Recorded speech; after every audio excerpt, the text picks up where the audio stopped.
सरकारी अनुदानाचे पैसे मिळवून देतो असे सांगून भामटा विशाल कल्लाप्पा कांबळे, वय 45 वर्षे, राहणार KEP कॉलनी, चिंचली, तालुका रायबाग, जिल्हा बेळगाव, याला स्थानिक गुन्हे अन्वेषणाच्या पथकाने जेरबंद केले आहे.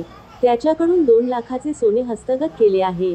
जिल्ह्यातील जत आणि तासगाव पोलीस ठाणे हद्दीत महिलांना सरकारी अनुदानाची किंवा पेन्शनचे पैसे मिळवून देतो, आधार कार्ड घेऊन चला असे सांगून दुचाकीवरून नेऊन वाटेल अंगावरील सोने काढून घेऊन त्याने पलायन केल्याचे प्रकार घडले होते.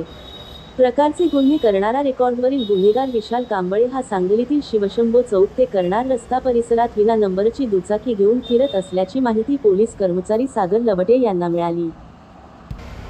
त्यानुसार सहाय्यक पोलीस निरीक्षक पंकज पवार, उपनिरीक्षक कुमार पाटील आणि पथकाने करणार रस्त्याकडे त्वरित धाव घेतली. तेथे त्याला ताब्यात घेतले. त्याची झेडपी घेतल्यानंतर 2,02,500 रुपयांचे सोन्याचे दागिने त्याच्याकडे मिळाले. त्याने सावळस तालुका तासगाव व जत येथे महिलांना फसवून त्यांचे सोने घेतल्याची कबुली दिली. निरीक्षक सतीश शिंदे, सहाय्यक निरीक्षक पवार, उपनिरीक्षक पाटील, कर्मचारी सागर लवटे, बिरबा नरळे, संदीप गुरव, गरिबा बंडगर, अमर नरळे, दैस माळी, संदीप खलखडे, कॅप्टन गुंडवाडे यांच्या पथकाने ही कारवाई केली.